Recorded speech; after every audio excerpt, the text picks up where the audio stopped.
bienvenue à Frédéric Dabi, qui nous fait l'honneur d'être avec nous ce matin, qui va nous parler des sondages, non pas des sondages, qui va nous parler... On en parlera quand même. On en parlera quand même, allez, il est gentil, hein, vous avez le droit de lui poser des questions, hein, mais uniquement sur le vote des jeunes. Donc, qui vient nous parler de son livre, La Fracture, livre extrêmement intéressant que bien évidemment on vous recommande. Merci aussi aux fricotins qui nous accueillent, c'est une crêperie, n'hésitez pas à revenir, vous verrez que des produits faits maison. N'hésitez pas à revenir régulièrement, ils ont la gentillesse de nous accueillir. Il faut excuser Olivier Babot, il vous demande de l'excuser, il est retenu en d'autres lieux et il regrette de ne pas pouvoir être avec nous, mais malheureusement on ne peut pas être à deux endroits en même temps, vous connaissez cette règle. Alors, Frédéric Dabi, permettez-moi de le présenter pour ceux qui ne le connaîtraient pas, merci beaucoup. C'est le matin. Hein, non, c'est vrai, il faut de français d'habitude. D'accord, c'est vous. Ah bah on est deux, alors on va y arriver.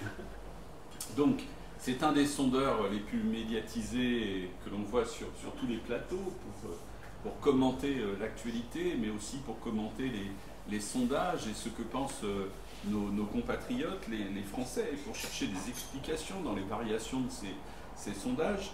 Il est titulaire d'un DESS en communication politique et sociale obtenu à la Sorbonne.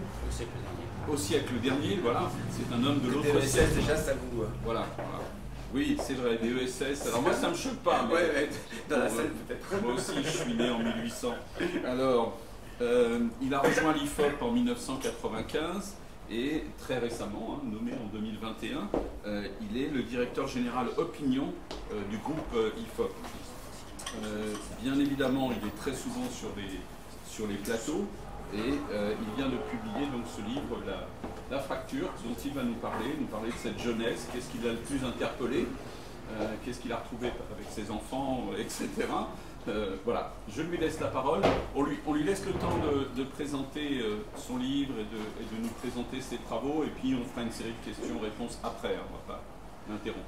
Merci infiniment. Vous voulez que je prenne le micro ou que j'ai l'impression qu'on peut s'entendre, mais vous me direz si ma voix fait bien. En tout cas, merci infiniment à l'Institut Sapiens pour son accueil. Je suis très sensible à cette invitation, ravi de vous retrouver. Effectivement, pour une fois, on ne parlera pas de sondage, pas de pourcentage, même s'il y a du sondage dans le cadre de ce livre. Mais effectivement, j'ai publié avec un autre sondeur, Stewart Shaw, qui lui est jeune, il fait partie de la tranche 18-30, ce livre le 16 septembre dernier. Alors, il y a beaucoup de choses à dire, mais c'est pourquoi j'ai voulu écrire ce livre. Déjà, ça part d'un point de vue professionnel, puisque depuis... la vingtaine d'années que je fais ce métier, un peu plus même, j'ai vu au fur et à mesure monter à travers des enquêtes d'opinion, j'ai vu sur toute une série de sujets, entre jeunes et moins jeunes, d'abord des nuances dans les réponses, puis des clivages, puis des véritables fractures. Et j'ai voulu, j'ai toujours la phrase de Jérôme Monod, je cherche à comprendre, essayer de comprendre sans juger, sans stigmatiser, quel était l'état de cette jeunesse de France aujourd'hui. Alors, très très vite, on s'est rendu compte que c'était presque ridicule de parler d'une jeunesse. Il y a plutôt des jeunesses. Et c'est un objet qui est tellement insaisissable que les commentateurs, et même nous sommes forcés de lui accoler des épithètes, des adjectifs. On parle de génération sacrifiée, on parle de génération Greta Thunberg, de génération Charlie, vous pourrez en trouver avec moi, de génération du baby-boom, de génération Z, etc. Donc effectivement, parce que c'est un objet qui n'est pas facile à saisir, qu'y a-t-il de commun entre un lycéen qui a passé le bac, un étudiant, un jeune salarié, un stagiaire ici à l'Institut Sapiens, de tout à l'heure, Quentin, voilà, et devant moi, pardon. Brillant stagiaire. Bah, j'ai l'impression, c'est pour ça que je le cite tout de suite, comme ça on est tranquille. Quelqu'un qui est en recherche d'emploi, voilà. Quel est le point commun? On a du mal à le trouver. Et puis, pour ce qui a été véritablement le déclencheur de ce travail, c'est un clivage particulier. L'IFOP, en novembre dernier, en novembre 2020, quelques jours après le drame de l'assassinat de Samuel Paty, fait un sondage pour Marianne, qu'on avait appelé fracture sociétale. Je vais en parler tout à l'heure, ce sondage a été reconduit il y a quelques semaines, pour les 1 an de l'assassinat de ce pauvre professeur, et j'avais été frappé par un chiffre posé à des jeunes de 18 à 30 ans, qui était qu'un gros tiers d'entre eux, 34%, ça montait même à 38% chez les moins de 20 ans, considéraient qu'il avait eu tort de montrer des caricatures, que c'était quelque chose d'offensant. Donc quand j'ai vu ce décalage, cette fracture entre le regard des jeunes, c'est une minorité, mais là on n'est pas sur une logique électorale et on va seulement s'intéresser à ce qui dépasse 50%. 34%, dans une logique d'extrapolation, il y a 5 millions de 18-24 ans, il y a un peu moins de 8 millions de 18-30 ans, ça fait beaucoup, beaucoup de monde. Donc, j'ai voulu comprendre, j'ai voulu essayer de faire un état des lieux de cette jeunesse, avec en plus deux éléments de contexte, un contexte proche, le Covid, cet événement inouï, hors norme, inédit, qui a fait que on a parlé très vite d'une génération sacrifiée, que les jeunes avaient été les plus grandes victimes, entre guillemets, de cet événement, qu'on a tous vécu presque chacun de la même façon. Je parle du premier confinement où, à de rares exceptions près, on est resté chez nous, mais pas tout le monde. Et puis le deuxième élément, c'est un élément plus IFOP. J'avais un instrument formidable pour essayer de comprendre cette jeunesse. Alors, on aurait pu faire un sondage, mais un sondage, c'est toujours intéressant, mais ce n'est pas prédictif, ce n'est pas rétrospectif, ça donne qu'une photographie de la jeunesse, et on en a fait un en février 2021, il aurait pu être relativement décevant. Mais l'IFOP avait la chance de s'appuyer sur des données historiques. Je repars en arrière, redondance, on repart toujours, je vais en arrière. En 1957, je n'étais pas né, personne ici était né ou presque, presque, tout est dans le presque.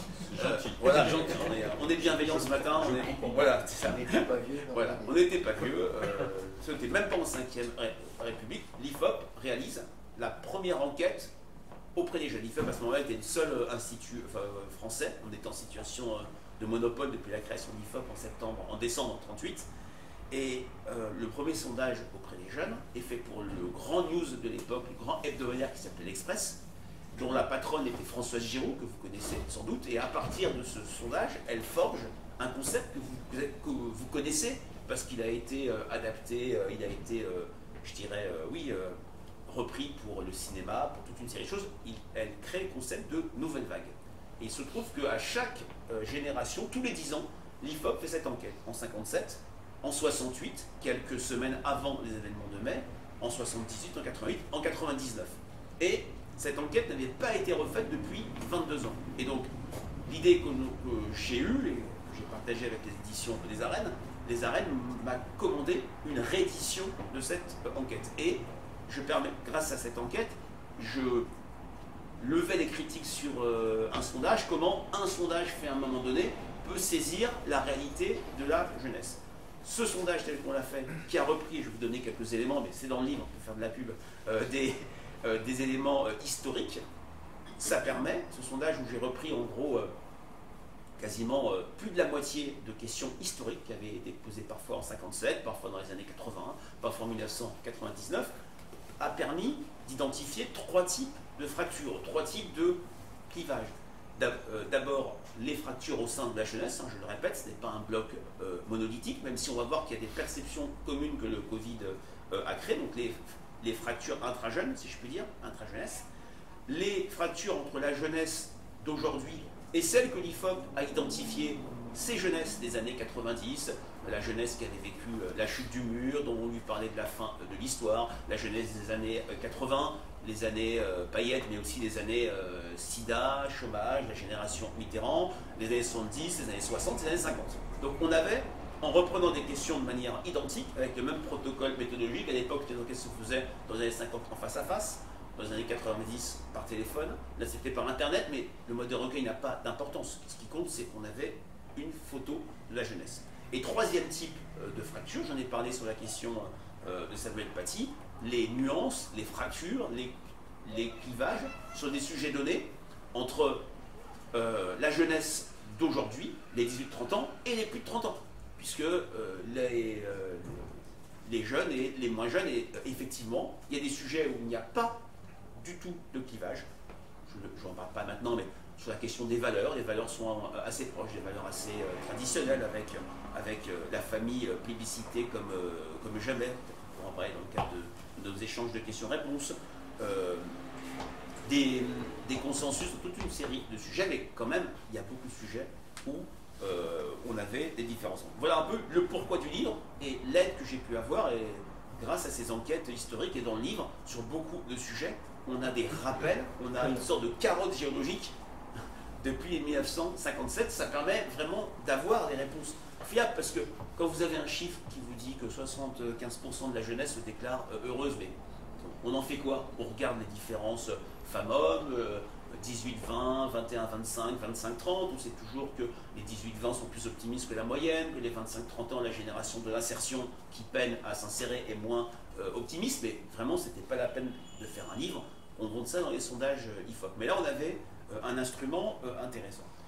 Deuxième point, au-delà du pourquoi du livre, un des leviers de ce livre, c'était aussi répondre à toute une série de déclarations, d'articles, même le livre, qui disent génération 18-30 ans, c'est la génération Covid, c'est la génération sacrifiée, ils sont foutus, etc. Et j'ai trouvé cette épithète un peu trop rapide. Quelqu'un a écrit un livre qui s'appelle Génération sacrifiée, il fait beaucoup de médias, j'ai rien contre lui, mais les chiffres qu'on a pu recueillir et leur comparaison par rapport au passé montrent que réduire la jeunesse ad covidum, pour parler latin, et c'est-à-dire la ramener seulement au Covid, est très court et très insuffisant. C'est vrai qu'on a vu sur 3 indicateurs que l'IFOP avait posés dès les années 50, qu'avec le Covid, il s'est passé quelque chose. On a une question sur le sentiment de bonheur, il s'effondre de 27 points par rapport à 1999. Vous voyez, quand dans un sondage, déjà, un homme politique perd 3-4 points, c'est la catastrophe, branle-bas le combat. Là, quand vous perdez 27 points sur le sentiment d'être... C'est 19, c'est 27 points au global et 19 points sur le sentiment d'être très heureux. Il s'est passé quelque chose. Alors, la jeunesse de 1999, c'est celle d'une croissance très forte, c'est les années Chirac-Jospin où on trouve la cohabitation formidable, on les chantera après, c'est le début d'Internet et l'idée que le monde est à portée de main pour la jeunesse. Bon, mais 27 points. Deuxième en fait, indicateur historique qui permet d'avoir cette profondeur historique. Vit-on dans une époque chanceuse ou malchanceuse? Le sentiment de vivre dans une époque chanceuse recule de mémoire de 30 points entre 99 et 2021. Là aussi, on se dit, il s'est passé quelque chose. Troisième indicateur, est-ce qu'il est nécessaire pour vous d'avoir un idéal? Moins 40 points par rapport aux années 80. Effectivement, voilà, avec ces 3 chiffres, on peut dire, ah bah oui, effectivement, il y a une génération Covid. Mais avec le livre, et je ne vais pas trop vous en dire pour que vous le regardiez, mais on nuance les choses. On nuance les choses parce que le Covid, c'est pas un événement si fondateur que ça. C'est la continuation de chocs que cette jeunesse a connu. Le choc des attentats. Quand on regarde, on est en plein procès des attentats du 13 novembre, le profil victimologique, ça dit victimologique? Le profil des victimes, voilà. Je ne suis pas la référence chez ça. Moi non plus. Ah bon, c'est pas ce qu'on m'a dit. Le profil des victimes, c'est des 18-30 ans, des 18-35 ans. Le choc terroriste, le choc climatique.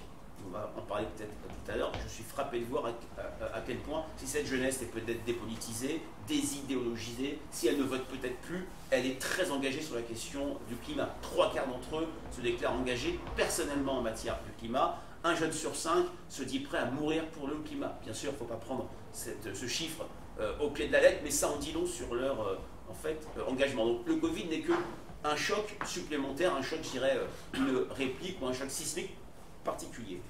Le Covid aussi, ce qui est très intéressant, je vous parlais au début de notre échange du fait qu'on a des jeunesses, le Covid a eu le mérite ou a eu la caractéristique d'unifier cette jeunesse, que l'on soit lycéen, chômeur, salarié, créateur de start-up, les jeunes l'ont un peu vécu de la même manière et cet événement a forgé des représentations communes. Quelles sont-elles?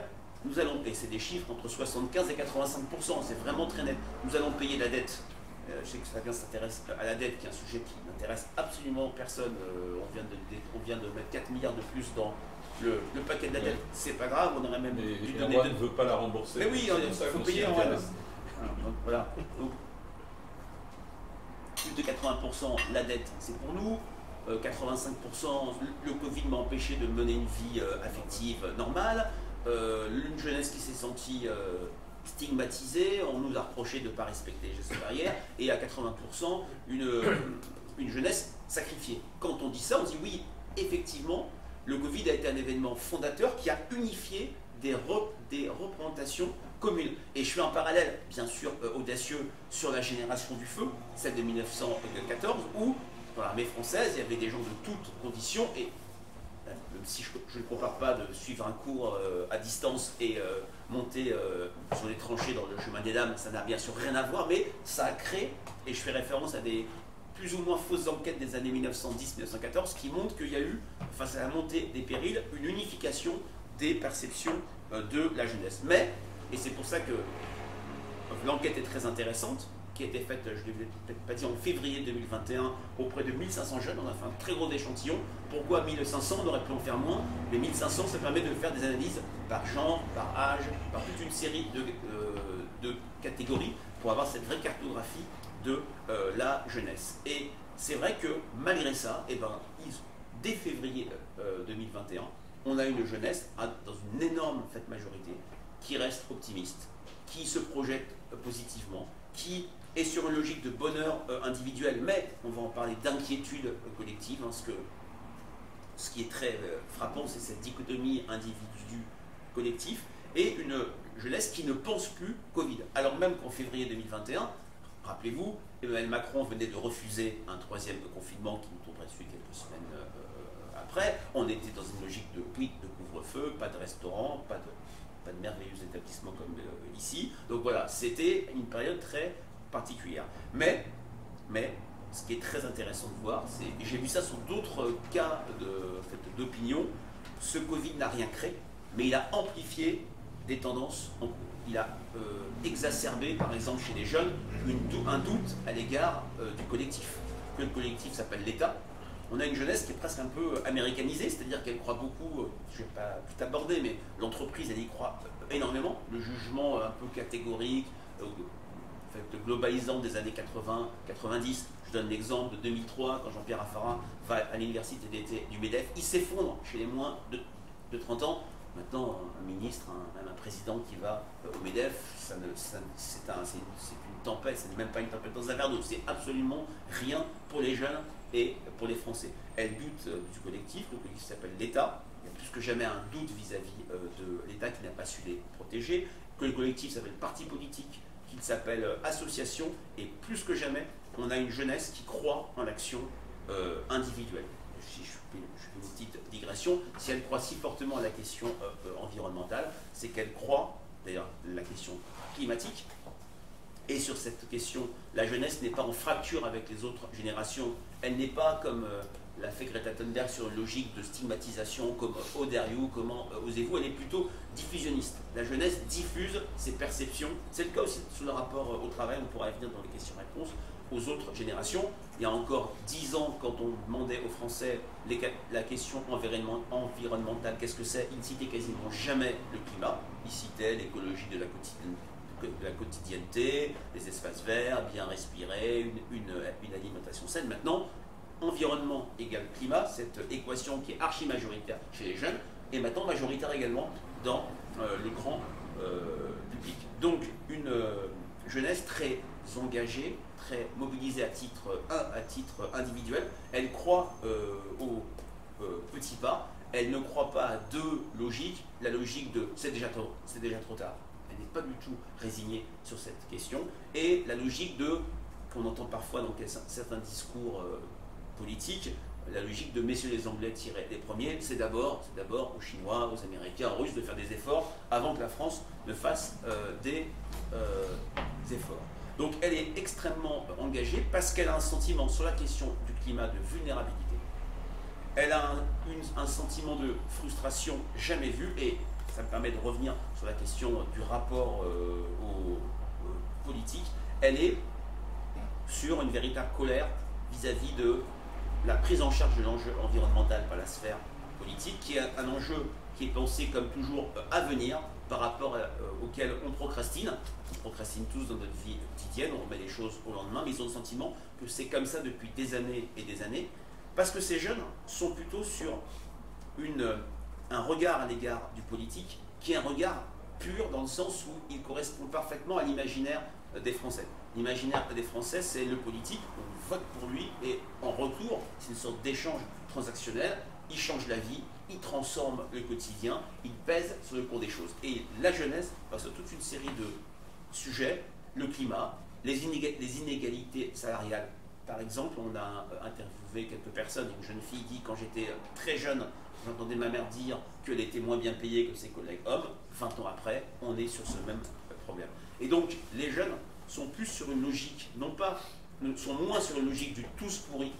Les discours un peu plus jadot, c'est pas leur truc, qui est une logique de tous impuissants. Impuissants à résoudre des problèmes, impuissants à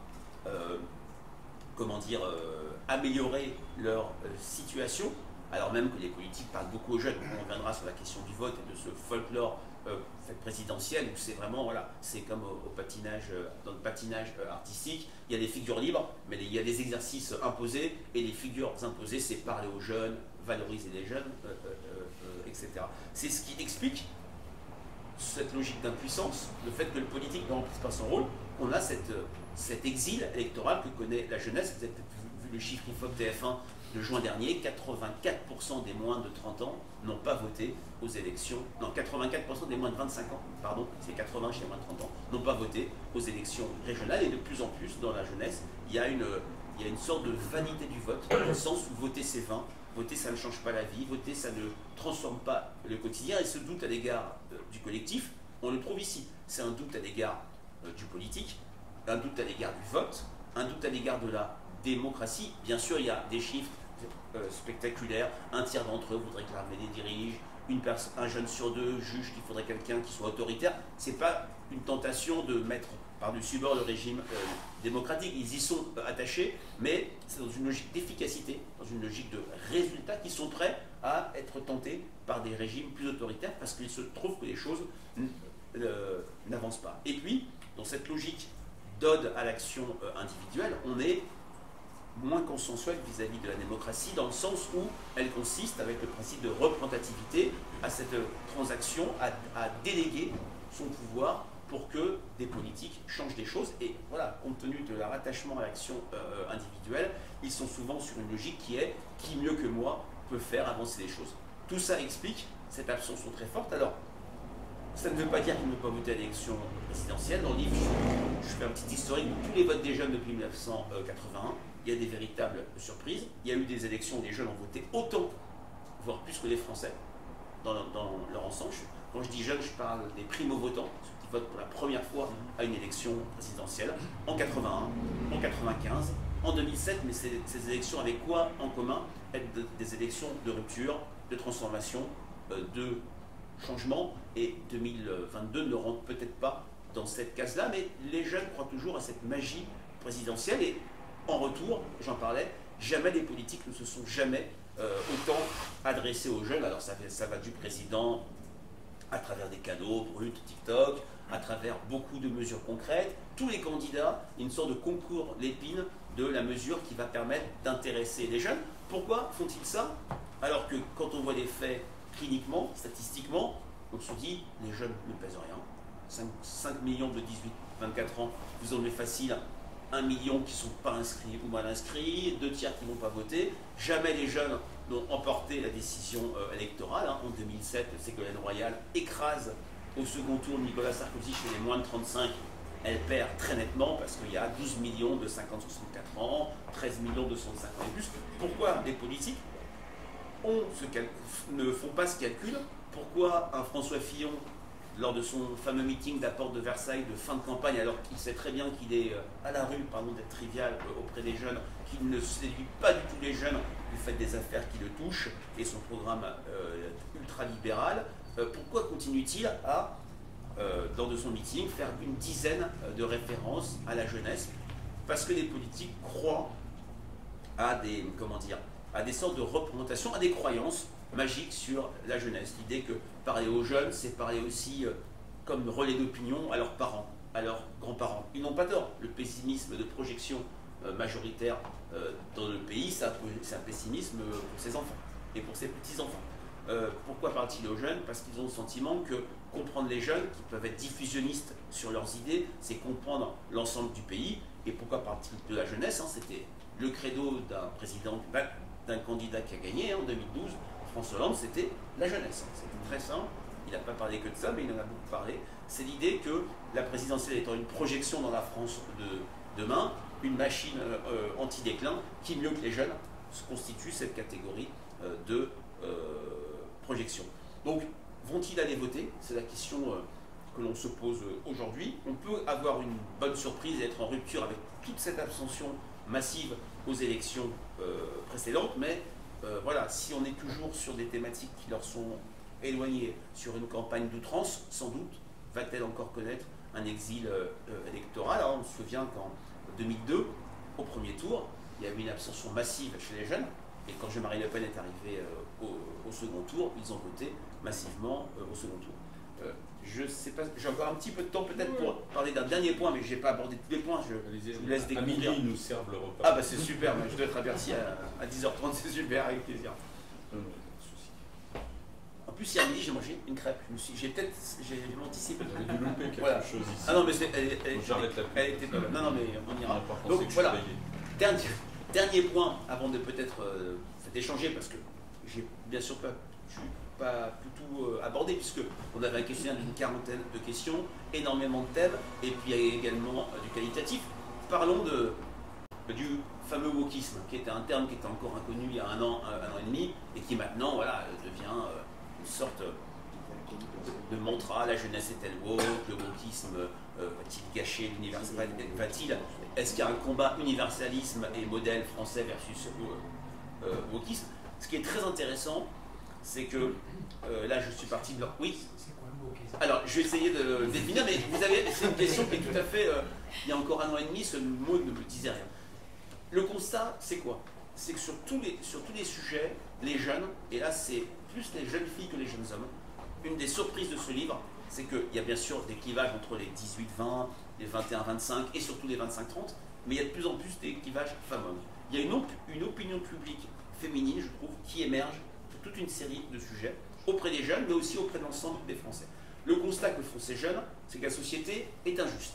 La société discrimine. Dans le sondage, on leur propose toute une série de sujets, les inégalités femmes-hommes, la lutte contre les discriminations, contre l'antisémitisme, contre le racisme, toute une série de choses. Systématiquement, ils trouvent que la situation n'est pas satisfaisante, à au moins 2 tiers.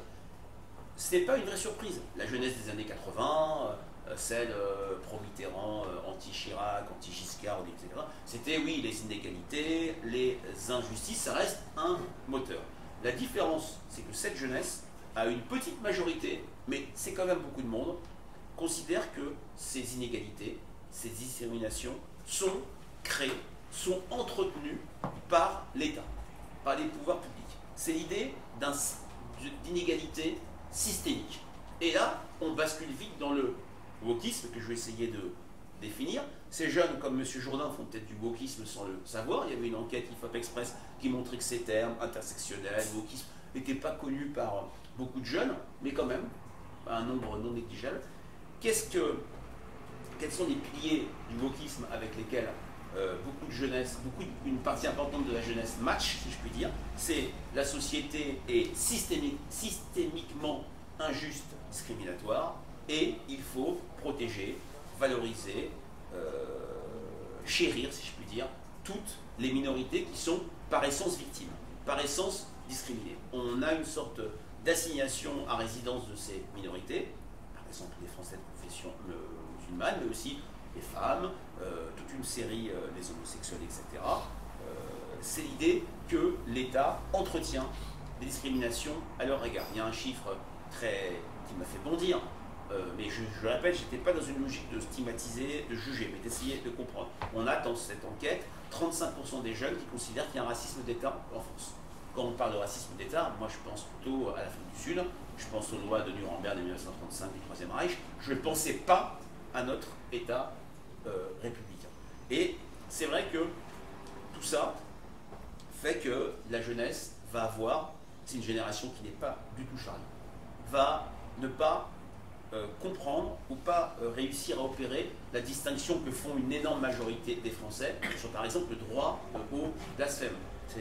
C'est-à-dire, nous avons le droit en France, au nom de notre tradition, de notre irrévérence, de notre critique des religions, de critiquer, de nous moquer d'un dogme, d'un principe religieux, mais nous n'avons pas le droit de discriminer, de nous montrer raciste vis-à-vis d'une communauté, qu'elle soit sociale, ethnique, religieuse. Les jeunes ne font pas cette distinction.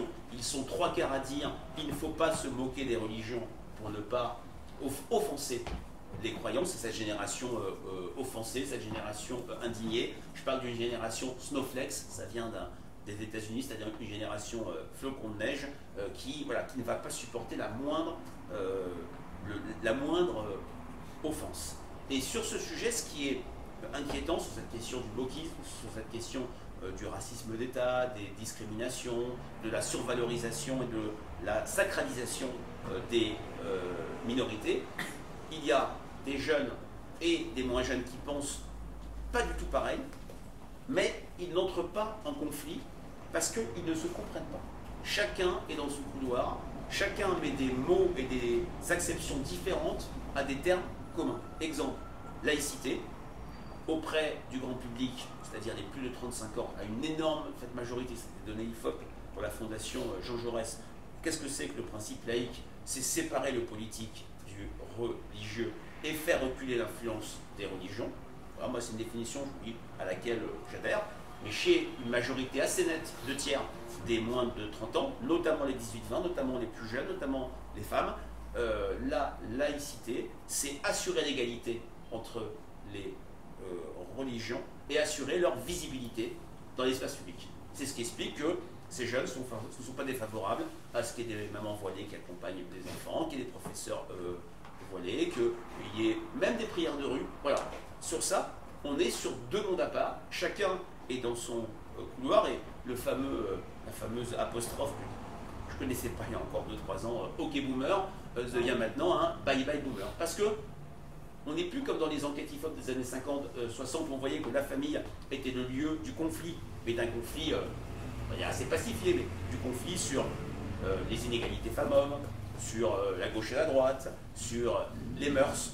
Là, la famille est sacralisée, ça a été un refuge pour beaucoup de jeunes pendant le Covid, mais sur ces questions-là, on ne se parle pas parce qu'on ne se comprend pas. Et c'est peut-être là, j'en aurais terminé pour qu'on puisse échanger, qu'on a peut-être la fracture la plus grande, puisque on est vraiment chacun dans son couloir. Le droit au blasphème, des choses comme ça sont complètement... il y a une très grande confusion dans la jeunesse et quelque chose qui montre une certaine américanisation. Vous avez peut-être vu toute une série de reportages, alors après ça passe par la cancel culture, par Sciences Po Grenoble il n'y a pas longtemps, qui interdit dans la cafétéria la viande pour la viande halal et le vegan. Enfin, il y a toute une série de sujets qui peuvent être préoccupants, pas en termes de jugement de valeur, mais en termes d'absence de débat, d'absence de consensus, puisque pour débattre, même si on n'est pas d'accord, il faut un minimum de socle en commun. C'est aussi ça, la fracture que j'ai voulu montrer dans ce livre. Il y en a d'autres et je vous laisse le découvrir. Merci beaucoup. Merci. Je ne vais pas embêter Quentin, mais je te laisse la parole. J'avais presque envie de lui dire, tu te retrouves dans tout ce qu'il vient de se dire ou pas? Parce que tu es le plus vieux d'entre nous. Le meilleur. Non mais c'est marrant parce que j'ai beaucoup de lecteurs qui disent « Ah, ça me rappelle ce que je fais en famille » ou d'autres qui disent « Si j'ai passé chez moi avant ». Non mais il y a énormément de choses que je retrouve même au sein de mon master où on est censé avoir des profils un peu similaires entre guillemets, où on n'est vraiment pas d'accord sur énormément de points, que ce soit les définitions de la laïcité ou ainsi de suite. Et ouais, c'est quelque chose qu'on retrouve assez avec une vraie fracture par rapport même à des fois des personnes qui ont juste 5-6 ans de plus que nous, où on voit déjà qu'on n'est pas d'accord sur énormément de sujets. Et donc ouais, effectivement, c'est vraiment très intéressant. Philippe, vas-y. Merci en tout cas. Alors moi, je vais vous poser une question, c'est sur la notion de réel et de ressenti, et puis de pédagogie. Donc, est-ce que vous arrivez dans vos enquêtes, alors c'est pas évident, mais à différencier le réel du ressenti. Parce que je crois qu'on est aujourd'hui beaucoup plus dans une société de ressenti, de réel, et que la pédagogie étant complètement déficiente, on arrive effectivement à inculquer des choses qui ne sont pas. Alors je vais vous donner un exemple sur lequel je suis tombé hier. Donc moi je travaille dans le domaine de l'énergie, et il y a Bernard Accoyer qui a envoyé une lettre au Premier ministre et qui avait en fait trouvé dans le manuel que l'ADEME donne à l'éducation nationale, donc en fait on catégorise les énergies en énergie fossile, énergie renouvelable, et on met le nucléaire comme une énergie fossile, et puis après on décline, donc avec le CO2, etc. Et puis on en arrive en fait à montrer aux jeunes que finalement le nucléaire produit pratiquement plus de CO2 que le charbon. Et donc d'où la réaction probablement aussi vis-à-vis du climat anti-nucléaire. Je vous donne un deuxième exemple, c'est moi la confusion qui est faite systématiquement entre inégalité et pauvreté. L'équation c'est inégalité égale pauvreté, alors que ce sont deux concepts qui n'ont absolument rien à voir, puisque d'un côté on a un concept qui est complètement relatif et de l'autre la pauvreté qui est un concept parfaitement absolu, puisque est pauvre celui qui ne peut pas accéder à un certain nombre de biens et de services, et donc c'est finalement la pauvreté, c'est un panier de la ménagère et ça n'a rien à voir avec les inégalités. Et je dirais même que plus un système est égalitaire, plus il va créer de pauvreté, alors que c'est le contraire, ce sont plutôt des inégalités qui créent de la richesse et qui réduisent la pauvreté. Et donc ce que je veux dire, c'est que... La question est... Donc la question... mais excuse-moi de t'interrompre. C'était pour développer... Je suis d'accord. C'était pour développer l'exemple, donc c'est pour dire qu'effectivement, on vit dans une société de ressenti et non pas dans une société de réel. Et deux, est-ce que la clé de tout ça n'est pas une révision de la pédagogie qui n'est plus devenue de la pédagogie mais du militantisme? Voilà. C'est une question centrale qui me permet de rappeler la limite et l'intérêt de tout sondage. Un sondage, c'est du déclaratif. Naturellement, quand quelqu'un me répond à une question, l'enquêteur, quand c'est une enquête téléphonique, ne va pas dire « Mais monsieur, peut-être, madame, peut-être que vous nous mentez un petit peu là, vous n'êtes pas... » Voilà, donc c'est la force et c'est la limite de tout sondage qui repose sur du déclaratif. C'est vrai que la dimension ressenti réel, je la vois partout. Je la vois partout. Alors, rappelez-vous les débats sur le sentiment d'insécurité par rapport à la sécurité réelle. J'ai un exemple de l'IFOP, je quitte la jeunesse de la semaine dernière. Bon, on est dans un momentum pouvoir d'achat qui est absolument dingue, qu'on n'a pas connu depuis 2007. On a posé une question historique de l'IFOP, qu'on a posée pour la première fois en 1947, dans une enquête sur les classes moyennes, qui était, une fois toutes vos dépenses faites, avez-vous la capacité d'épargner chaque mois? Et le total oui a baissé de 12 points par rapport à 2010. Alors je ne suis pas économiste, je ne suis pas spécialiste comme vous ici, mais 2010 c'est une période très compliquée pour le pouvoir d'achat. Un chômage de masse, la crise financière, objectivement, et c'est bien, c'est qu'il y a des rumeurs qui disent que le fils de Brigitte Macron préside l'IFOP, il y a plein de légendes urbaines, ou qu'on est pro-Macron, anti-Macron, mais depuis 2017, il y a eu quelques mesures qui donnent l'impression que le pouvoir d'achat s'est amélioré. Voilà un exemple où le ressenti est peut-être différent de la réalité objective. Mais moi je vais dire, dans un sens, je m'en fiche un peu dans le sens où moi je travaille sur du déclaratif, sur du ressenti que je peux solidifier en regardant l'analyse par grande catégorie.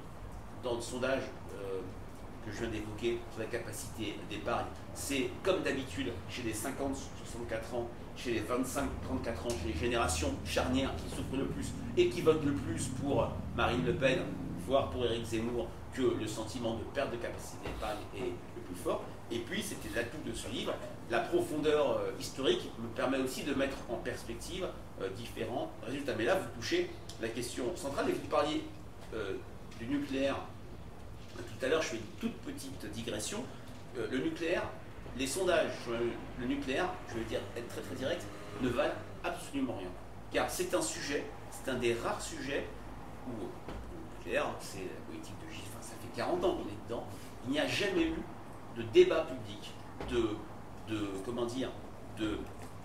présentation politique ou médiatique de ce sujet qui aurait permis de créer une maturation de l'opinion publique.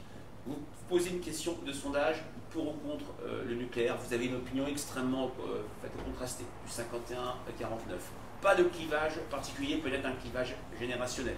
Les jeunes, ils sont défavorables, les plus âgés, ils sont favorables. Quand dans une question, vous dites le nucléaire c'est bien parce que ça nous assure une indépendance, ça fait baisser la facture, tout le monde est pour. Quand vous parlez des risques, etc., ce qu'on a fait faire en 2011 après Fukushima, les opinions bougent. C'est vraiment le sujet sur lequel le sondage est en fait inopérant. Il y a un objet d'enquête ou de démocratie participative qui pourrait être passionnant sur ça. C'est une conférence de citoyens, une conférence de consensus, mais voilà, ça n'a jamais été fait. Voilà un exemple sur lequel le sondage, je trouve pour l'instant inopérant. Maintenant, cette jeunesse telle qu'on l'a investiguée, alors oui, elle est peut-être sur du réel, sur du ressenti que sur du réel, mais je suis frappé par toute une série de sujets. Je parlais du wokisme et l'attachement aux minorités, la défense des identités. Il y a quand même des grandes lignes de force qui me font dire qu'on est quelque chose de très très solide. Et il y a ce que je n'ai pas donné, 85% d'entre eux se considèrent comme une génération à part, une génération différente des autres.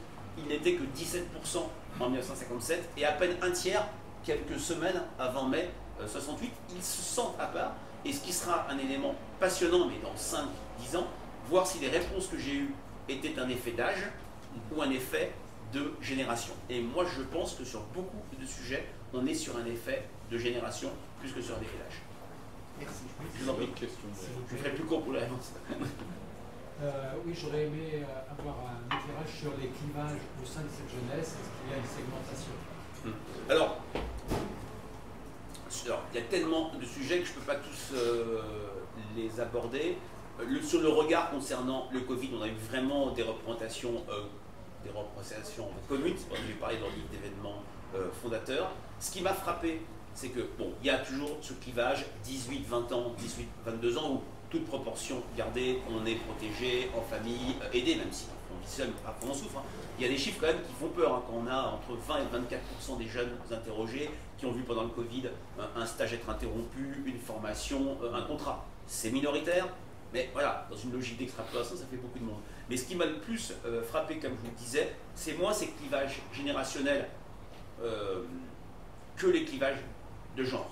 C'est-à-dire sur la question des inégalités, des injustices, sur la question des discriminations, c'est clairement les jeunes filles qui portent le flambeau de l'indignation générationnelle. Sur la question de l'engagement environnemental, c'est plus les jeunes filles que les jeunes garçons. Il y a des choses qui ont vraiment changé. Alors, ce qui est intéressant, là où il y a un clivage générationnel, les 25-30 ans croient davantage à l'action collective. Certains ont connu, ils étaient jeunes, mais... Parce que, pourquoi, j'ai fait une petite parenthèse, pourquoi ces jeunes croient de plus en plus en l'action individuelle?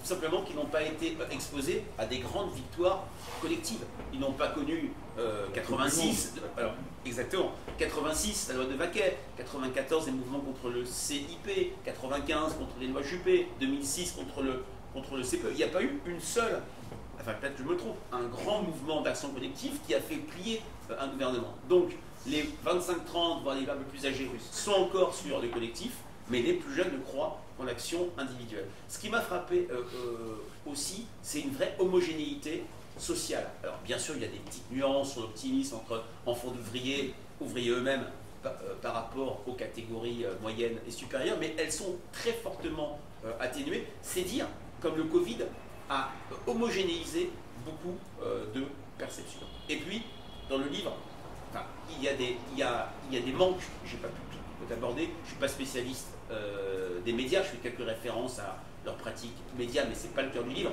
Il y a la question, de cette jeunesse Netflixisée qui avec des algorithmes, plus que jamais, il y a un livre passionnant dont l'auteur m'échappe sur les algorithmes qui font que cette jeunesse est de plus en plus dans son couloir parce qu'elle est de plus en plus dans une barrière de référence culturelle commune qui dépasse et qui transcende les clivages.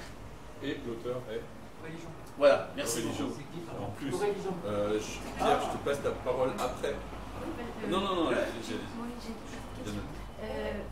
Est-ce que vous les questionnez sur plus des enjeux géopolitiques, leur perception, la France versus la jeunesse française vis-à-vis de la jeunesse européenne, mondialisée de manière générale, et qu'est-ce qu'ils pensent de ce qui se passe dans les autres pays pour la jeunesse, voilà. Alors, avant de vous répondre, ça me permet de faire une petite digression, mais il y a un point qui m'a frappé, c'est cette jeunesse qui croit de moins en moins en la France.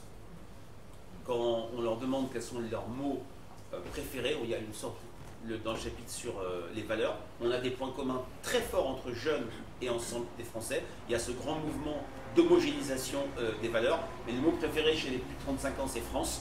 Chez les jeunes, ça arrive en 25e position. Voilà. Il y a aussi l'idée, mais qui est aussi partagée par l'ensemble des Français, ce qui explique entre parenthèses le succès d'un certain candidat, Éric Z, je ne donne pas son nom, c'est que la France est en déclin. C'est l'idée que la France tombe. Il y a un chiffre, et là, vous faites plus, merci pour cette enquête, mais en 1999, 3/4 des jeunes considèrent que la France est une grande puissance mondiale. Ils ne sont plus que 51%. Voilà, là on a une profondeur historique qui montre qu'il s'est passé quelque chose. Maintenant, j'ai quelques éléments de comparaison sur la pratique religieuse, sur le retour du religieux qui est plus fort en France que dans beaucoup de pays, notamment chez les plus jeunes, chez les jeunes musulmans, mais pas que, chez les catholiques également. Mais je suis frappé de voir à quel point la jeunesse a été diffusionniste sur son regard sur le monde. Comment maintenant l'ensemble des Français s'intéressent de plus en plus à ce qui se passe en dehors de notre pays. Pendant très très longtemps, il y avait une sorte d'axiome, une sorte d'équation vertueuse dans les enquêtes d'opinion. Plus le sujet nous concerne directement, plus on va s'y intéresser. C'est quand on finit, parce qu'il y a une prise de conscience qui vient des jeunes, mais maintenant qui s'est diffusée. On aurait peut-être dû appeler ce livre « La fracture » et les non-fractures. C'est vrai que les jeunes ont influencé l'ensemble des Français. Un petit exemple, quand en septembre 2020, dans notre baromètre mensuel pour Paris Match, il y a une question que j'aime beaucoup sur les conversations des Français. De quoi parlent les Français? Pour toute une série de sujets. Ça permet de voir les clivages entre le microcosme politique, ce dont parlent les politiques et ce qui intéresse vraiment les Français. Le premier sujet, les incendies dans la forêt amazonienne. De plus en plus, il y a cette prise de conscience qui vient des jeunes que ce qui se passe dans des pays lointains peut avoir des conséquences pour nous ici. Alors, c'est le cas pour la question environnementale, c'est le cas malheureusement pour les questions plus militaires, sur la question ce qui se passe au Mali, au Niger, intéresse beaucoup les Français, et énormément les jeunes, parce qu'on a le sentiment que ça pourrait avoir des conséquences funestes ou pas sur l'ensemble du pays. En tout cas, on a une jeunesse, je réponds un peu indirectement, qui, en rupture avec l'ensemble des Français, croit fortement et apprécie le concept de mondialisation. Ils ont clairement la mondialisation heureuse, ils voient le monde comme un laboratoire d'expérience à découvrir, et c'est vrai que là aussi, ils sont très, très spécifiques, mais là, ils sont en continuité avec la jeunesse des années 99, qui était aussi qui avait de plus en plus un regard mondial. Pierre. Merci pour votre exposé. Tu parles très fort pour que la question nous arrive. Oh, oui, je dis merci pour votre exposé très éclairant. Vous avez suggéré que dans une partie de la jeunesse, chez certains jeunes, il y avait une tentation autoritaire. Est-ce qu'on peut revenir un peu sur ce point? Oui. J'ai entendu 35%. Oui, tout à fait. On a un chapitre sur la démocratie qui montre qu'il y a un attachement assez lâche de la jeunesse à la démocratie, qui a une très faible appropriation du concept de république, puisqu'on a un gros tiers des jeunes qui trouvent ça abstrait, un concept du passé, et plus largement un doute sur le modèle démocratique. Mais c'est en lien avec ce que je vous disais sur l'abstention, sur cette crise du résultat qui touche le politique, et parce que les politiques, dans le système actuel, ne parviennent pas à changer la vie, à résoudre les problèmes, notamment la question climatique, on peut être tenté. Vous voyez, il y a un chiffre, 47% qui considèrent qu'il faudrait je vais vous trouver les chiffres, parce que je ne les ai plus en tête. Parce qu'un sondeur qui ne cite pas le chiffre Voilà, exact, voilà, cela fout mal, franchement, c'est pas sérieux. Je sais même plus. Voilà, on a quand même, ils sont favorables à un système politique démocratique, mais ils sont par exemple 47% favorables à avoir à la tête du pays un chef qui n'a pas à se préoccuper du Parlement et des élections. Alors, attention, 34% que l'armée dirige le pays. Mais parfois, il faut aller au-delà du sondage. On n'est pas, bien sûr, on ne va pas avoir des colonnes de jeunes qui vont remonter la rue de Marigny pour aller déloger M. Macron. Bien sûr, mais ça en dit long sur le sentiment que les solutions ne procèdent plus de la sphère politique, que la démocratie n'est peut-être plus le cadre idéal, que le principe de représentation, il n'y croit pas. Pour vous donner une expérience professionnelle, dès que je fais des conférences citoyennes, on a des jeunes qui sont passionnés parce qu'ils prennent eux-mêmes le sujet en main, et c'est souvent les plus actifs pour, je dirais, produire des avis citoyens, parce qu'ils croient à ce lien direct et cette fameuse phrase « qui mieux que nous, qui mieux que moi pour faire avancer ma cause ». Alors, c'est particulièrement préoccupant compte tenu de notre système. C'est une clé d'explication de l'abstention terrible qu'il y a chez les jeunes. Vraiment, il ne faut pas rire, mais ce qui se passe en termes de non-vote est une catastrophe. Et il y a aussi, en parallèle, le lien, quand on écoute dans tout un débat médiatique, une remise en cause de la légitimité du vote. Quand on dit Anne Hidalgo, son bilan est nul, en fait actuellement, c'est pas normal qu'elle soit maire de Paris, il y a un an, elle a été réélue très clairement, très nettement. J'ai pas souvenir, alors j'étais bien sûr très jeune à l'époque, mais d'avoir lu des livres où, de 74 à 78, les socialistes ou le PCF a dit Giscard d'Estaing est un président illégitime parce qu'il n'a gagné que de 600 000 voix. Il y a un vrai problème de légitimité et d'acceptation du résultat des urnes. Je fais une digression, mais ça me paraît être en lien aussi avec ce système représentatif qui convient de moins en moins aux jeunes, ce qui ne veut pas dire qu'on aura une bonne surprise. Il y a un chiffre qui montre que 2 tiers d'entre eux considèrent que la présidentielle est une chance pour la France, parce qu'il y a toujours ce côté un peu magique. La présidentielle, c'est le pays qui s'arrête, la France qui regarde les candidats au fond des yeux, qui eux-mêmes regardent en fait les Français, les débats, ce moment où on va enrayer notre sentiment de déclin et se projeter dans la France de demain. Ça peut encore embarquer les jeunes, mais il y a eu tellement de désillusions que je suis de plus en plus sceptique. Une dernière question, allez. Et puis monsieur après peut-être. Oui, monsieur, allez, les 2 dernières. Vous parlez donc de perte de confiance vis-à-vis des institutions, des politiques, des gouvernements. Est-ce qu'il y a un transfert vers les entreprises à qui les jeunes demandent de s'engager, et en particulier vis-à-vis des entreprises qui ont le plus pris conscience de ça et qui ont des engagements sociaux, sociétaux, environnementaux? Vous avez lu le chapitre sur l'environnement? Non, c'est exactement ça. Non, mais c'est vrai que, comme je le disais très rapidement, le discours un peu manichéen, anti-entreprise a complètement vécu. Alors il y a une vision plus fine qui est aussi, qu'on voit aussi chez l'ensemble des Français, entre la TPE de proximité, la PME vertueuse. Il y a encore un côté repoussoir pour les grands groupes, mais ça a beaucoup changé. Quand on demande, et ça c'est vraiment extrêmement rare, en qui a-t-on confiance pour faire avancer les choses sur des questions environnementales, on a une sorte de triptyque, les citoyens eux-mêmes arrivent en tête. Il n'y a pas un seul enjeu de sondage où c'est les citoyens, puis l'État, et quasi à égalité les entreprises. Oui, les entreprises, c'est pour ça qu'il y a aussi ce discours pro-business, il y a aussi, c'est qu'on n'a pas parlé, mais il y a une vraie attirance de Macron chez les plus jeunes, alors qu'il est très mal vu chez les 25-30 ans, parce qu'il y a ce côté, oui, Startup Nation, il y a ce côté, l'entreprise peut, en termes d'efficacité, n'a pas de leçon à recevoir de l'État, elle peut faire avancer les choses, et les critiques en termes de greenwashing, de greenbashing qui étaient très fortes, se sont complètement estompées. Voilà, donc je réponds vite, mais dans le livre, c'est un moment, on est dans un momentum particulier, non pas de basculement de la confiance dans l'État, dans l'entreprise, mais d'un rééquilibrage des rôles et des crédits de confiance. Laurent, la dernière. Non, Laurent. Derrière. La première, c'est... j'ai 2 petites questions que je cite rapidement. La première, c'est un sondage de la Fondapol, je ne sais plus si c'était avec l'IFOP ou pas qui l'avait fait, mais qui montrait que les Français étaient finalement très peu décroissants dans la globalité. Est-ce que c'est le cas chez les jeunes aussi? Est-ce qu'ils sont peu décroissants? Alors. Et la deuxième question très vite, est-ce qu'il y a aussi un clivage entre les centres-villes, les métropoles et la campagne, comme celui qu'a révélé Jérôme Fourquet? Jérôme Fourquet, c'est mon ami de 25 ans, et c'est gentil de le citer. Je recommande son livre « La France au fond des yeux », qui est absolument passionnant. Et l'archive, c'est son nom de l'année vite. C'est vrai que, alors, décroissance auprès de l'ensemble des Français, c'est ce que j'appelle un mot Voldemort. Comme le méchant d'Harry Potter, vous dites ce mot, un candidat dit je suis décroissant, il est sûr d'avoir un score très faible. Même si, bon, auprès de l'ensemble des Français. Auprès des jeunes, c'est un peu plus compliqué, même si derrière ce terme décroissance, il n'est pas encore assez entré dans le débat public et dans l'univers mental des jeunes pour qu'ils se l'approprient. Sans doute, on aurait des perceptions moins négatives.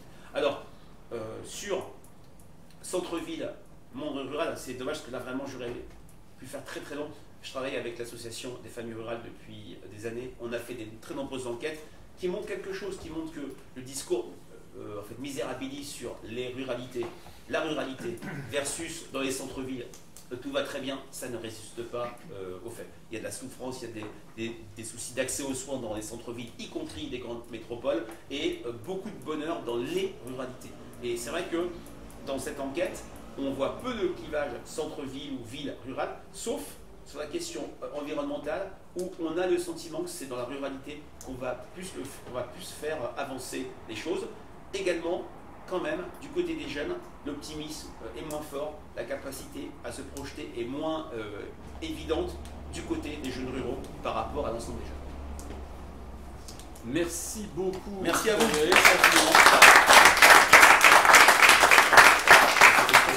C'était passionnant, très sympathique. Bah oui, on va le mettre de toute façon sur notre site. Voilà. Et puis n'hésitez pas à acheter 3 exemplaires du livre. Non, un pour vos enfants, un pour vous et un pour votre belle-mère. Parce que pour une fois, votre cadeau lui fera plaisir. Édition des arènes. Et merci infiniment. Merci beaucoup. Merci à moi de des croissants, bien sûr. Oui, il reste des croissants. Il reste des croissants aussi. Il y a des croissants et pas des décroissants. Exactement. Des croissants.